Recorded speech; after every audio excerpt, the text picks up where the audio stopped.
It's Friday morning. இன்னையோட morning எனக்கு ரொம்பவே சூப்பராக ஸ்டார்ட் ஆச்சுங்க. ஸோ நான் காலம்புறமே குளிச்சுட்டு பிரேக்ஃபாஸ்ட் பண்ண போயிட்டேன். பிரேக்ஃபாஸ்ட் பார்த்தீங்கன்னா புட்டும் பயிரும் தான் இன்றைக்கி நான் பண்ணியிருந்தேன். ஸோ புட்டு நான் தண்ணி தெளித்து நான் ப்ரிப்பேர் பண்ணி வச்சுட்டு தான் குளிக்க போனேன். ஏன்னா புட்டு மாவு ப்ரிப்பேர் ஆகிட்டு ஒரு 20 மினிட்ஸ் ரெஸ்ட்டில் விடணும். அதுக்கப்புறம் தான் அது ரெடி ஆகும். ஸோ 20 மினிட்ஸ் நான் கேப் இருந்தால் நான் குளிக்க போயிட்டேன். ஸோ குளித்து முடிச்சுட்டு பார்த்தப்போ சூப்பராக ரெடியாக இருந்தது. ஸோ புட்டு குழலில் நம்ம செட் பண்ணிக்க போகிறோம். நான் கொஞ்சம் ஒரு லேயர் தேங்காய், ஒரு லேயர் புட்டு மாவு அப்படி தான் செட் பண்ணுறேன். நம்மளோட சாய்ஸஸ் தான். நம்ம 2 போர்ஷனாக பண்ணுறதும் சரி, 4 போர்ஷனாக பண்ணுறதும் எதுவாக இருந்தாலும் நம்மளோட விருப்பத்துக்கு ஏற்ற மாதிரி நம்ம அதை செட் பண்ணிக்கலாம்.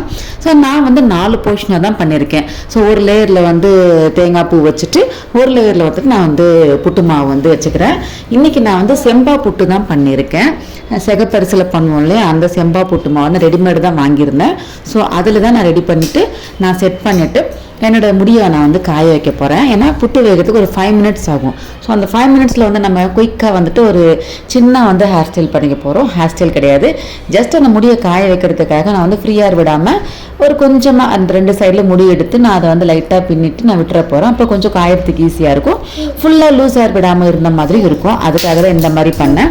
ஸோ அவ்வளோதான், என்னோடய ஹேர் ஸ்டைல் முடிஞ்சது. வாங்க போய் புட்டு ரெடி ஆகிடுச்சான்னு பார்ப்போம். அது எனக்கு தெரிஞ்சு 3 to 5 மினிட்ஸ் அவ்வளோதான் மேக்ஸிமம் அதோட டைமிங். ஸோ பாருங்கள், 5 மினிட்ஸில் ஸ்ட்ரீம் எல்லாம் நல்லா வெளியில் வந்துருச்சுன்னா ரெடி ஆகிடுச்சுன்னு அர்த்தம்.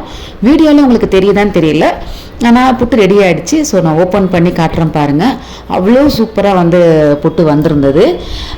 காலம்பரம் புட்டு அப்படின்னாவே என் ஹஸ்பண்ட் சரியாக எடுக்க மாட்டாங்க. ஜஸ்ட் கொஞ்சமாக தான் சாப்பிடுவாங்க. ஏன்னா அவங்களுக்கு காலையில் புட்டு அவ்வளோவா விரும்பி சாப்பிட மாட்டாங்க, பட் சாப்பிடுவாங்க அவ்வளோதான். ஸோ அதனால் நான் கம்மியாக தான் பண்ணியிருக்கேன். ஸோ இன்றைக்கான பிரேக்ஃபாஸ்ட் தயாராக இருக்குது, நான் சாப்பிட போகிறேன். வாங்க சாப்பிட்லாம். ஸோ எனக்காக 2 புட்டு எடுத்துக்கிட்டேன். கொஞ்சமாக பச்சை பயிர் வேக வச்சுருந்தேன். ஸோ பயிர் கொஞ்சமாக நாட்டு சக்கரை எடுத்துக்கிட்டேன். ஸோ வீடியோவில் உங்களுக்கு பயிர் எப்படி தெரியுதுன்னு தெரியல, பட் நேராக பார்க்கும்போது க்ரீன் கலரில் தான் இருந்துச்சு.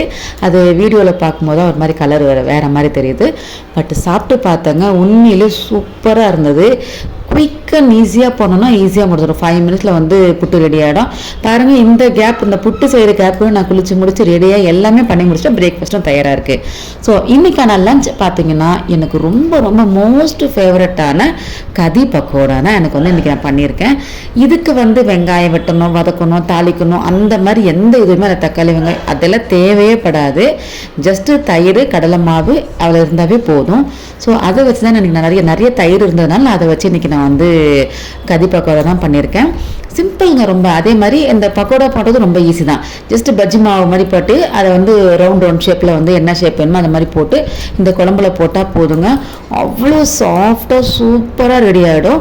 இதையுமே செஞ்சு முடிச்சுட்டு உடனே சாப்பிட்டோம். ஒரு 10 நிமிஷம் கழித்து சாப்பிட்டோம்னா அது அப்படியே பஞ்சு மாதிரி ஆகிருக்கும். அவ்வளோ சூப்பராக இருக்கும் அந்த பக்கோடாலாம். ஸோ அவ்வளோதான், இன்றைக்கான லஞ்சு பார்ப்போமா. 10 மினிட்ஸ் கழித்து நான் உங்களுக்கு ஓப்பன் பண்ணி காட்டுறேன்.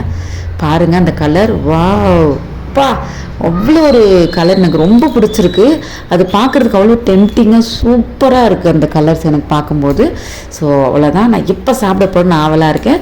ஸோ இன்றைக்கான லஞ்ச் பார்த்தீங்கன்னா எனக்கு சாதம், கதி பக்கோடா, ஒரே ஒரு பக்கோடா நான் குழம்புல போடாமல் தனியாக வச்சுருக்கேன். அது கூடவே ஒரு ஸ்கிராம்பிள் டேக்கு கொஞ்சமாக ஊறுகாய். வெள்ளிக்கிழமை அதுமா முட்டை சாப்பிட்றீங்களா அப்படின்னு கேட்காதீங்க. எனக்கு வெள்ளி செவ்வாய் எல்லாமே ஒன்று தான். நான் அதெல்லாம் பார்க்க மாட்டேன். உங்களுக்கு இன்னொரு வீடியோவில் நான் சந்திக்கிறேன். அது வரைக்கும் பாய், டாடா.